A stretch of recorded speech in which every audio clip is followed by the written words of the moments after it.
Hi, beautiful souls. So it's been around 2.5 years since I made the 6 videos of how I improved of chronic fatigue syndrome. And I wanted to wrap things up in just 6 videos. And I wanted to be complete and to never ever in my life have to think about chronic fatigue syndrome at that moment.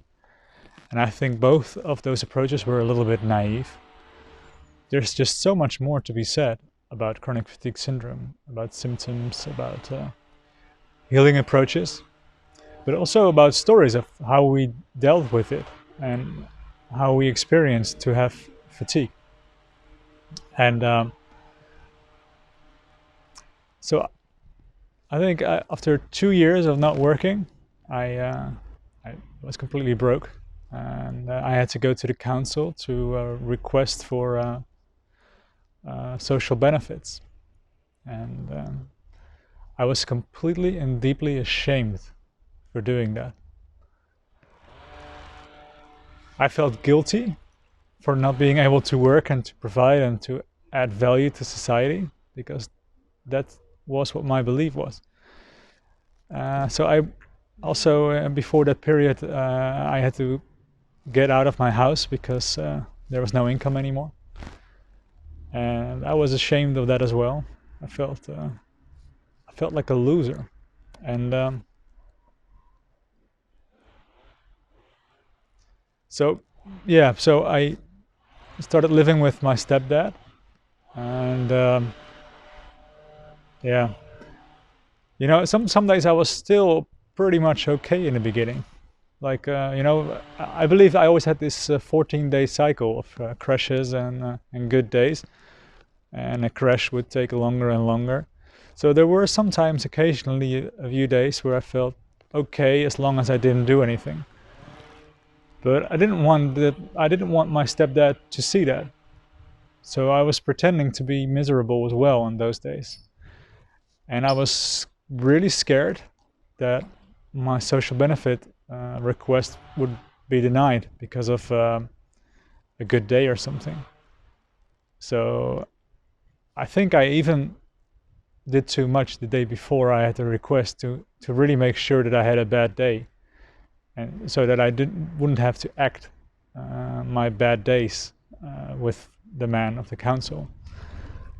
And when I started realizing what I was doing, and I felt like I can learn so much from this. Like, why did life put me in such a shameful situation? And I realized that all the reasons behind the emotions of shame and guilt and feeling like a loser, they were all thoughts. And it was after that I started having periods without thoughts for a while, which were like really nice to have. And after reading lots of documentation about consciousness and holistic healing approaches, I also found out that all the negative emotions, like shame and guilt, fear, they all activate the fight or flight mechanism of the nervous system, which is stressful.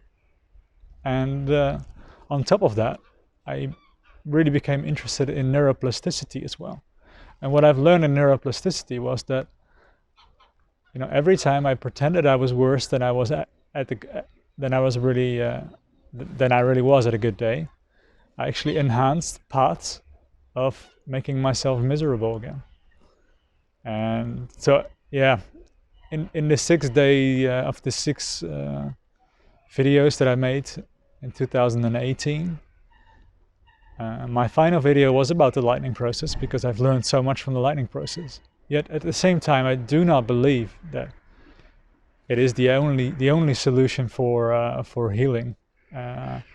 So I wanted to make that clear as well. Like, I think you can learn all the techniques from the lightning process without actually having to do the course. And therefore I'm not really sure if I should still be promoting his course, although I do really enjoy the things that I've learned from it.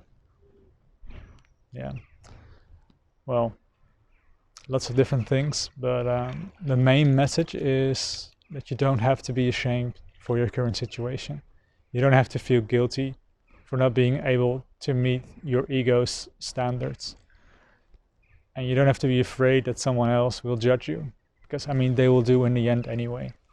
I've got a neighbor, he lives over there, and he told me sitting in the garden often on my bed on good days. I just sit in the garden, and every day he wanted me to know his opinion, that I was a lazy son of a bitch, that I was stupid, taking advantage of the society, the system, and my stepdad, and that he is a great man, that he goes to work even when he is having a fever. Well, now because of the corona story, he suddenly stays home with having small symptoms. So that's how fast people can change. But yeah, people will judge you anyway. So it's better not to judge you so hard yourself.